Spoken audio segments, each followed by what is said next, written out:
Song of the Avatar, Part 2 of Chapter 10, Divine Splendor. Krishna, why do I get angry at the world sometimes? Anger is a habit of the mind, Arjuna. But how can I break this habit? By forming new habits, such as patience and goodwill. Try to make it a habit to never do anything that might add to the anger that already exists in the world. Try to be aware that everything you do or say, even the expression on your face, has an effect on other people.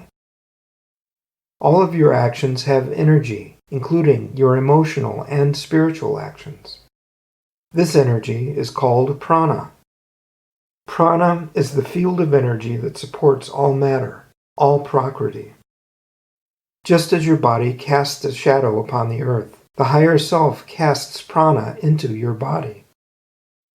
Desires drain prana from the body and mind, while meditation helps to build it up again. The body and mind relax in meditation, allowing the entire nervous system to take a break. It's a way of recharging your spiritual battery. When you meditate deeply, prana flows back to the higher self. The circuit of prana is complete, and this is called fullness. The ancients said that all of this is full, just as all of that is full. Fullness comes from fullness. If fullness is taken from fullness, fullness itself still remains. How quickly can I experience that fullness, Krishna? It's a gradual process, Arjuna. For some people, it might take years or lifetimes, but for others, it might happen much sooner. As you walk the spiritual path, you will begin to realize the importance of the choices that you make on a daily basis. Be calm and forgive. Get mad and get even. Does being spiritual mean that I should give up everything that I own?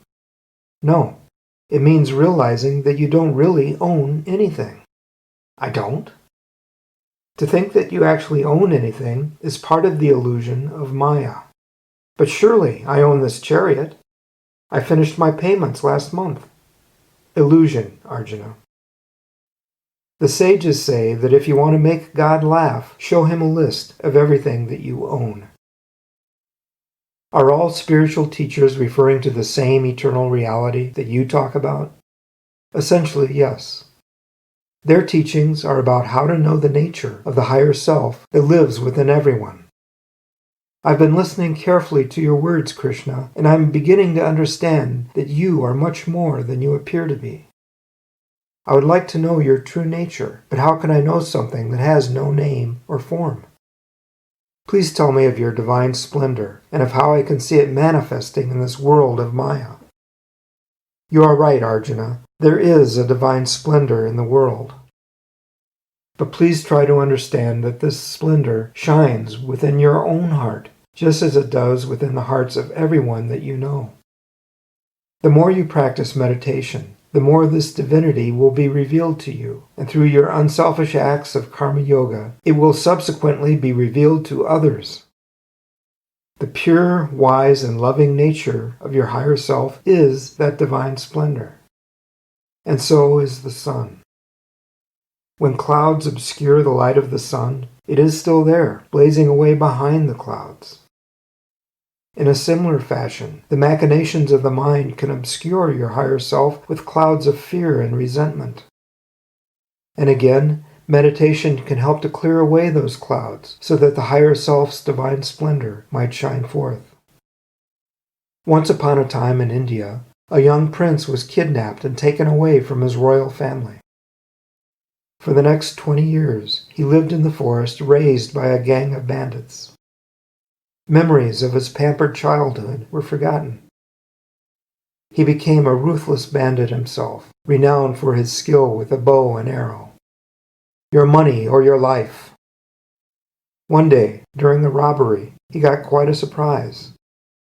Can this possibly be you, Your Royal Highness? What do you mean, Your Royal Highness? I'm just a bandit who strikes fear in the hearts of most men. Who are you, and why do you not cower before me?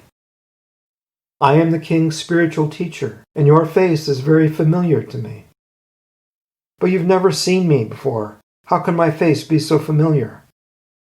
You have the same face as the king, although your eyes are the queen's. That's ridiculous. I grew up here in the forest. The prince would be about your age. He was kidnapped as a young boy. It makes sense that you might not remember. Your father used to carry you around on his shoulders. You loved that. Your mother, the queen, used to chant her favorite mantra to help you fall asleep. You're right. I begin to remember these things. Please, tell me more. Soon. Thank you, Swamiji. My memory is clear now. I feel as if I've just woken up from a bad dream. I'm not a bandit after all. I'd just forgotten who I really was. If you are ready, I will take you home to your parents. I am ready.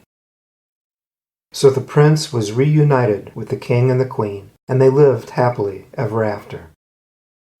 To be continued.